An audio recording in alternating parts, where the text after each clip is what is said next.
감사합니다. 아멘. 세상 속에서 주님의 뜻이 아닌 제 의지로 살아온 것을 고백하오니 저희를 불쌍히 여기시고 성령의 능력으로 붙들어 주시어 주님이 원하는 길을 걷는 자들이 되게 하여 주옵소서. 아멘. 오늘은 특별히 아기 예수님의 탄생을 축하하며 기념하는 성탄 주일입니다. 사랑과 평화의 왕으로 오신 예수님을 경배합니다. 아멘. 하나님이 저희를 사랑하셔서 독생자를 이 땅에 보내시고 저희를 구원하여 주시고 자녀 삼아 주심에 감사를 드립니다. 아멘. 주님이 이 땅에 오셔서 우리는 죄에서 자유를 얻고 구원의 기쁨을 누릴 수 있게 되었습니다. 하나님을 모르는 자들도 성탄의 진정한 의미를 깨닫고 성탄의 기쁨과 축복을 함께 누리게 하여 주옵소서. 아멘. 함께하는 교회를 위해 기도합니다. 우리 교회가 구원의 방주가 되게 하시고 죄 가운데 있는 자들에게 구원의 빛이 되는 교회가 되게 하여 주옵소서. 아멘. 소외되고 낙심한 이웃들을 돌보며 넉넉한 마음을 나누는 교회가 되게 하여 주옵소서. 한 해 동안 맡은 직분을 감당하며 수고하고 헌신한 함께하는 교회 성도님들을 기억해 주시고 그들의 간절한 기도 소리에 응답하여 주시며 큰 사랑과 은혜를 베풀어 주옵소서. 내년에는 이 자리에서 더 많은 성도님들의 기도와 찬양 소리가 울려 퍼질 수 있도록 우리 교회에 부흥의 역사를 내려 주옵소서. 아멘. 이 시간 드려지는 예배가 하나님이 기뻐하시는 거룩한 산제자가 되게 하시고 오직 하나님만 영광 받으시기를 소망하오니 우리의 예배를 받아 주옵소서. 이 땅에 빛과 구원으로 오신 예수 그리스도 이름으로 기도드립니다. 아멘.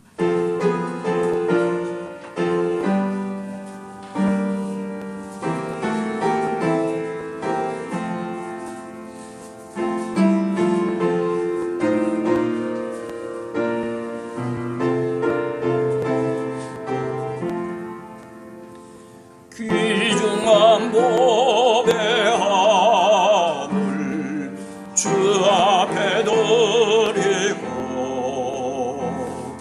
우리의 몸과 마음도 함께 바치세. 진리는 오묘하고 사랑은 성결해. 주께서 탄생하신 거룩한 날일세. 주께서 주신 은혜 한없이 크오니 우리가 받은 것을 감사히 바치세. 기쁨은 충만하고 소망은 불변해. 정성과 마음을 다해 경배를 드리세. 들에서 밤을 새며 양치던 목자들 하늘에 빛난 영광 보고서 놀랐네. 천사의 기쁜 소식 목자들 듣고서 찾아와 경배하며 영광을 돌렸네. 헤로당 때에 예수께서 유대 베들레헴에 나심에 동방으로부터 박사들이 예루살렘에 이르러 말하되 유대인의 왕으로 나신 이가 어디 계시냐? 우리가 동방에서 그의 별을 보고 그에게 경배하러 왔노라 하니 헤로단과 온 예루살렘이 듣고 소동한지라. 왕이 모든 대제사장과 백성의 서기관들을 모아 그리스도가 어디서 나겠느냐 물으니 이르되 유대 베들레헴이오니 이는 선지자로 이렇게 기록된 바 또 유대 땅 베들레헴아 너는 유대 고을 중에서 가장 작지 아니하도다. 내게서 한 다스리는 자가 나와서 내 백성 이스라엘의 목자가 되리라 하였음이니라. 이에 헤롯이 가만히 박사들을 불러 별이 나타난 때를 자세히 묻고 베들레헴으로 보내며 이르되 가서 아기에 대하여 자세히 알아보고 찾거든 내게 구하여 나도 가서 그에게 경배하게 하라. 박사들이 왕의 말을 듣고 갈새 동방에서 보던 그 별이 문득 앞서 인도하여 가다가 아기 있는 곳 위에 머물러서 있는지라. 그들이 별을 보고 매우 크게 기뻐하더라. 집에 들어가 아기와 그의 어머니 마리아가 함께 있는 것을 보고 엎드려 아기께 경배하고 보배압을 열어 황금과 유황과 모략을 예물로 드리니라. 그들은 꿈에 헤롯에게로 돌아가지 말라 지시하심을 받아 다른 길로 고국에 돌아가니라.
성경 말씀은 여러분들이 너무나 잘 아는 말씀이죠.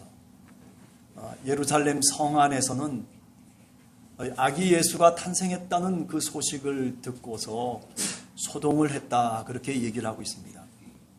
동방 박사들은 또 동쪽으로부터 서쪽으로 베들레헴까지 또 예루살렘까지 찾아와서 그래서 유대인의 왕으로 나신 이가 어디 있느냐라고 그렇게 기쁜 소식을 전하게 됩니다. 그럼에도 불구하고 그 기쁜 소식을 들은 예루살렘 성 안에 있는 많은 사람들은 기뻐하는 것이 아니라 오히려 소동을 했다라고 그렇게 마태복음은 우리들에게 얘기하고 있습니다. 예루살렘 성 안에 있는 사람들과 그리고 예루살렘 성 밖에 있는 사람들이 나뉘어진다라고 하는 겁니다. 예루살렘 성 안에 권력과 힘을 갖고 있는 헤롯 왕이 등장하고 있습니다. 대제사장들이 등장하고 있습니다.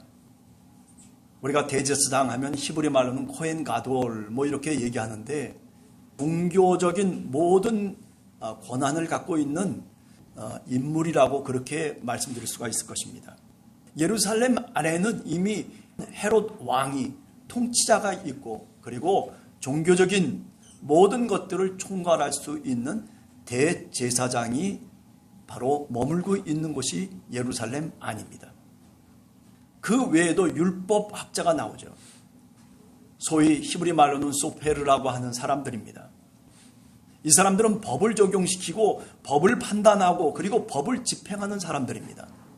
기준을 세워주고 그 기준에 따라서 판단을 내려주는 사람이 바로 이 소페르라고 하는 율법학자들이다라고 얘기할 수 있죠. 자, 그리고 난 다음에 한번 장면을 바꾸어서 우리가 생각을 해보면 예루살렘 성 밖에 있는 사람들이 나타나고 있습니다. 우리가 누가복음 2장에 보면 예루살렘 성 밖에 있었던 사람들 가운데 대표적인 사람들이 양떼를 치고 있는 목동들이 나옵니다. 그 당시의 사회 속에서 보면 주류가 아니라 비주류에 해당되는 많은 소외된 사람들이 예루살렘 성 밖에 있는 사람들입니다. 동방으로부터 온 이 박사들 역시 성 밖에 있는 사람들입니다. 마구스라고 하는 점성술가들을 우리가 보통 얘기를 합니다. 이 사람들은 땅을 바라보는 사람이 아니라 항상 하늘을 쳐다보며 하늘의 징조를 생각하고 그리고 연구하는 사람들입니다. 예루살렘 성 안에 있는 사람들의 입장에서 본다면 이 사람들은 다 이방인에 지나지 않는 사람들입니다. 그 당시에 유대 땅을 다스리는 많은 사람들이 예루살렘 성 안에 있었지만은 그 사람들과는 전혀 다른 이방 사람들 그리고 밤중에 양을 보살피고 있는 목동들의 이야기가 나오고 있다는 사실입니다. 아기 예수가 탄생하는 이 배경의 이야기 속에 이렇게 이미 예루살렘 안과 예루살렘 밖이 두 가지로 구분되고 있다는 것을 우리가 늘 성경을 읽으면서 우리 마음속에 한 번 더 깊이 생각해야 됩니다. 오늘 우리 사회도 이런 모습 속에 있지 않을까라는 생각을 해봅니다. 그저 이렇다 저렇다 우리가 매스컴을 통해서 또는 TV를 통해서 또는 많은 SNS를 통해서 우리는 소식을 접합니다. 예수님 당시로 돌아가 보면 헤롯 땅이라고 하는 사람들 그리고 사두개파라고 하는 사람들은 귀족들을 해당합니다. 그 사람들은 예루살렘에서 살고 있는 사람들입니다. 예루살렘을 배경으로 해서 힘을 휘두르고 있는 사람들입니다. 이 별이 그러면 어느 때 나타났을까라고 생각을 해보는데 그게 아마 목성과 토성이 지구에서 볼 때는 하나로 붙어 있는 것처럼 보일 때가 계산을 해보니까 BC 약 6년 어간에 그런 일이 일어났겠다라는 계산이 나온다는 거예요. 바로 예수 그리스도가 이 땅에 태어나실 때 그런 놀라운 징조를 보였다라고 그렇게 우리들한테 이야기를 하고 있다는 사실입니다. 오늘 예루살렘 성 안과 예루살렘 성 밖을 구분하면서 생각을 해보면서 도대체 이 사람들이 왜 이렇게 서로 다른 반응을 보이고 있을까? 이방 세계 속에 있었던 점성술가 마구스라고 하는 그런 사람들은 별 하나를 보고서도 뭔가 하나님의 뜻을 찾고 놀라운 징조가 있을 것이라고 하는 것을 믿고 그리고 그 동방에서부터 유대 땅 베들레헴까지 오게 되는 거죠. 별 하나를 봐도 신기하게 하나님의 뜻으로 보고 별 하나를 눈으로 살펴보더라도 그 속에서 구원의 역사를 마음속에 깨달으면서 찾아오는 사람이 있는가 하면 오늘 예루살렘 성안은 어떻습니까? 동방 박사들이 찾아와서 이상하게 유대인의 왕이 어디서 났느냐 이런저런 얘기를 물어볼 때에 몇몇 사람들이 모였어요. 헤롯 왕, 그리고 대제사장들, 그리고 율법학자들이 모였어요. 그래가지고 성경을 통해서 연구를 합니다. 도대체 그 구세주라고 하는 메시아가 어디서 태어나리라고 그렇게 성경 속에 이야기하고 있느냐. 지금까지 한 번도 문제를 풀어본 적이 없는 문제예요. 세 부류의 사람들이, 다시 말하면 예루살렘 성 안에 있는 사람들이 모여가지고 머리를 맞대고 그리고 성경의 문제를 풀어가기 시작합니다. 열심히 온 머리를 다 짜내가지고 그래서 풀어낸 답이 뭐냐면, 답이 뭐예요? 베들레헴에서 날 것이다. 그런데 그 답을 어디서 찾았냐면 구약성경 미가서 5장 2절에서 찾은 거예요. 아, 여기 미가서 5장 2절에 보니 이런 내용들이 있구나. 여기 메시아가 탄생한다고 되어 있구나. 비록 작은 고을일지 모르지만 그 베들레헴이 바로 그곳이 유대인의 왕이 태어날 곳이 바로 이곳이다 라고 그렇게 정답을 찾는 거죠. 그러면 어떻게 그 정답을 갖고 이 사람들이 행동을 하고 반응을 보였는가를 오늘 우리 마태복음이 이야기를 하고 있어요. 정답을 알고 있어요. 헤롯 왕이나 또는 대제사장이나 율법학자들이 그러면 베들레헴을 찾아갔느냐 하면 어때요? 베들레헴을 찾아가질 않았어요. 여기서 우리가 한 가지 분명히 배울 수 있는 것이 있어요. 그것은 뭐냐면 이 알미라고 하는 것 자체가 이만큼 우리들에게는 불완전하다라고 하는 겁니다. 아니, 안다고 해서 믿음으로 나타나고 그리고 안다고 해서 그것이 믿음의 행동으로 옮겨지는 것이 결코 아니다라고 하는 거죠. 답을 알았음에도 불구하고 베들레헴으로 발자국을 옮기고 그리고 베들레헴으로 그 구원자를 메시아를 찾으러 그들이 행동으로 옮겨놓지 않고 있다는 사실입니다. 왜 헤롯 왕이라든지 대제사장이라든지 율법학자들이 답을 알고 있음에도 불구하고 왜 그대로 그 답대로 행동을 하지 않을까요? 성경을 읽어가면서 그런 생각을 해요. 아, 너무 이 사람들은 가진 것이 많았구나. 가진 것이 많았구나. 지식을 갖고 뭔가 내가 갖고 있고 소유하고 있는 것이 많으면요, 놓기가 힘들어요. 구세주가 탄생하고 메시아가 저 베들레헴에서 탄생했다라고 하는 그 소식보다도 내가 갖고 있는 것에 대한 애착이 더 강하기 때문에 그 소식이 내 귀에 들리질 않는 거예요. 그것이 내 영혼을 살리고 그것을 믿음으로 인해서 내가 구원에 이를 수 있고 더 나아가서 메시아를 만날 수 있는 놀라운 사건이 내 앞에 전개되고 있음에도 불구하고 그런데도 그것을 내 마음속에 두지를 않는 거예요. 관심이 없는 거예요. 이게 바로 예루살렘 성 안에 있는 사람들의 특징입니다. 사실이 분명히 주어졌음에도 불구하고 그것을 믿음으로 연결을 못 시켜요. 믿음으로 연결을 못 시켜요. 우리가 디모데후서 3장 14절 같은 데 보면 너희가 다른 것보다도 배우고 확신한 일에 거하라고 그렇게 얘기하고 있어요. 빌립보서 4장 9절에 보면 너희는 내게 배우고 받고 듣고 그리고 본바를 행하라 그렇게 얘기하고 있거든요. 이게 무슨 뜻이냐면 그만큼 우리가 듣고 믿고 그리고 보고 행동한다라고 하는 것이 이게 다 일관성이 있는 것이 결코 아니라는 거죠. 여러분들이나 저나 우리가 어떻게 믿음 생활해야 될지에 대해서 우리가 모르는 것이 아니죠. 주일 예배 잘 드리는 것이 정말 믿음 생활의 기본이 아니겠습니까?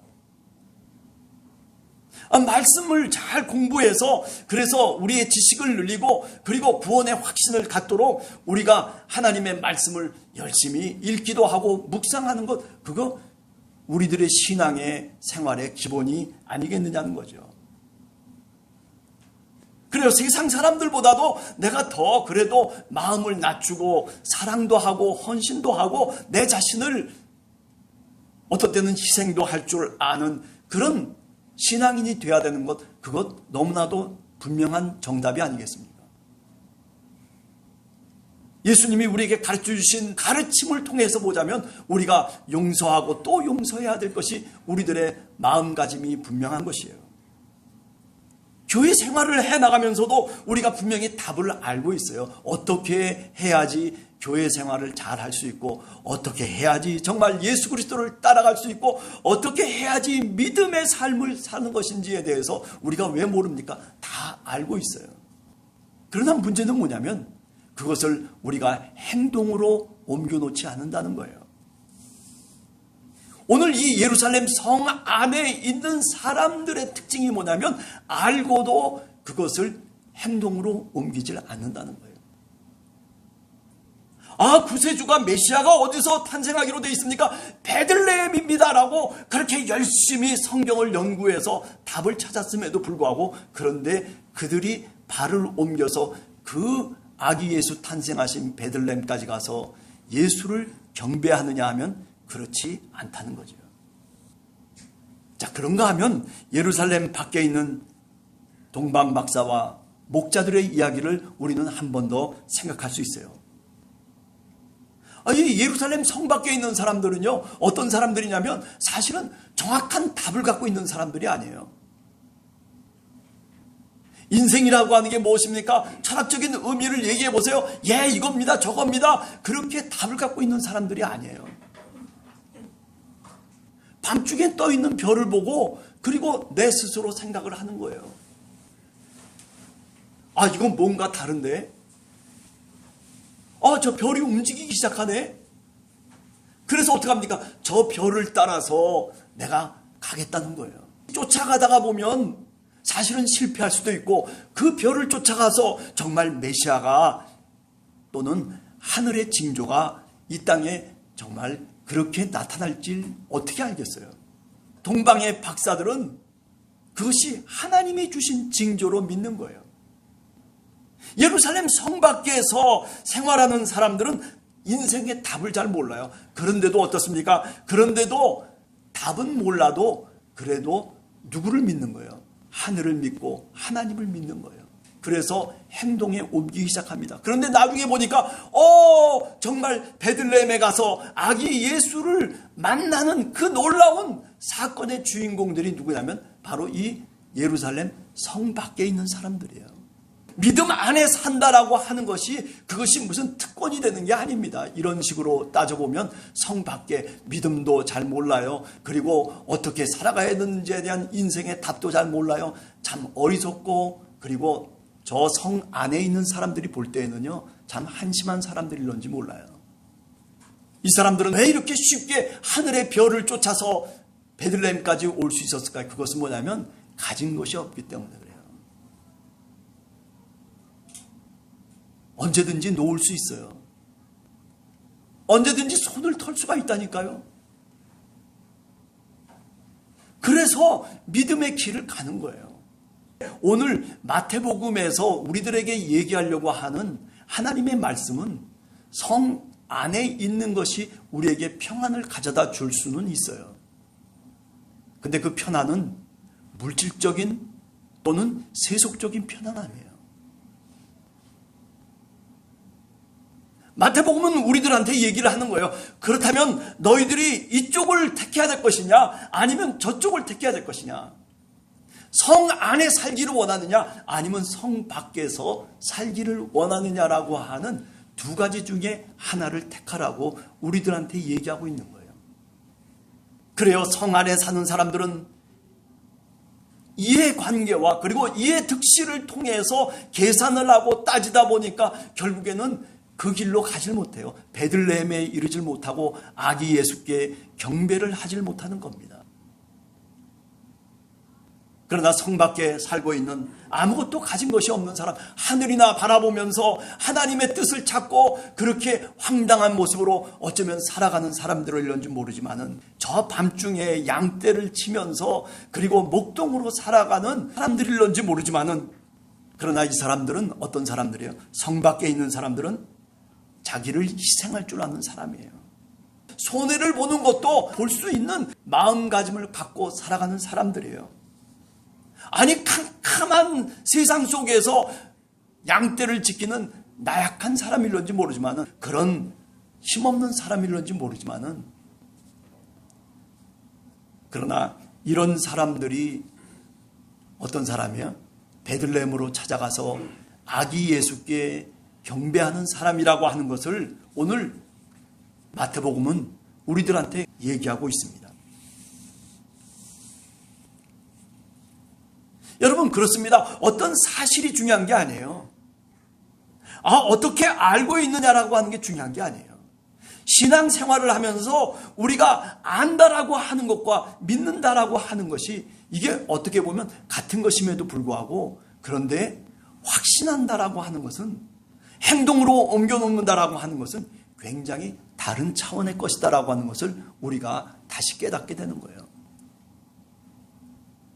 여러분, 이 성탄 주일날 우리가 1년을 살아오면서 우리는 어떤 방식으로 우리가 1년을 살아왔습니까? 다음 성탄절이 돌아오는 그때까지 우리는 어떤 방식으로 이 땅에서 살아가야 됩니까? 예수님이 우리들에게 가르쳐 주신 말씀들이 있고 그 가르침이 있어요. 우리가 알고 있어요.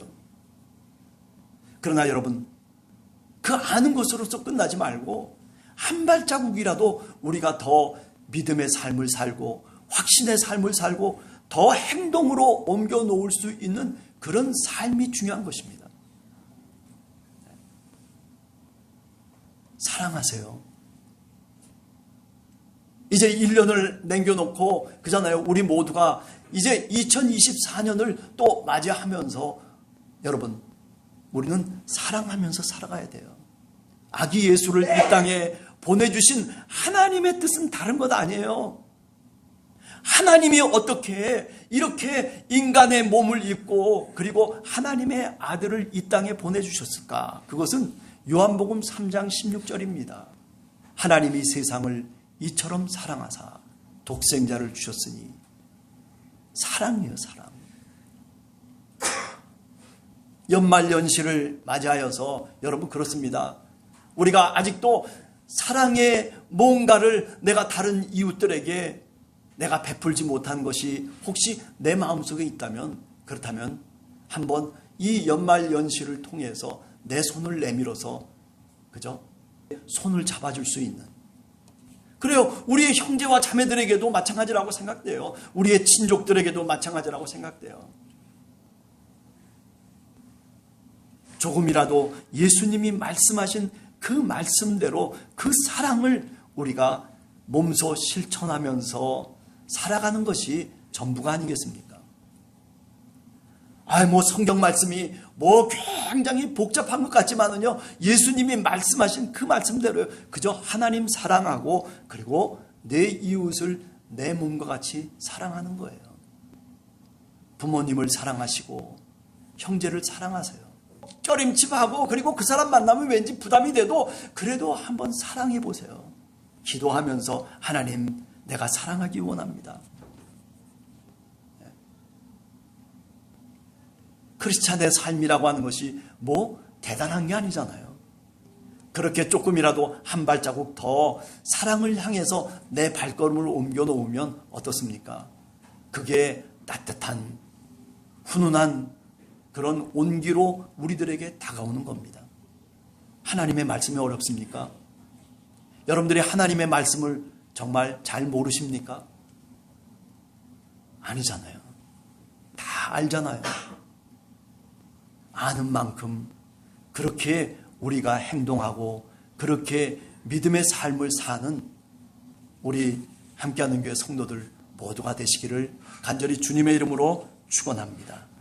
네, 그렇습니다. 예루살렘 성 안에 사는 사람들이 아니라 예루살렘 성 밖에서 그래도 하늘을 보며 그래도 마음속에 꿈을 오히려 그리며 내 마음속에 그 베들레헴을 내 마음속에 그려 넣을 수 있는 그런 아름다운 마음을 갖는 여러분과 우리 모두가 되시기를 간절히 주님의 이름으로 축원합니다. 기도하겠습니다.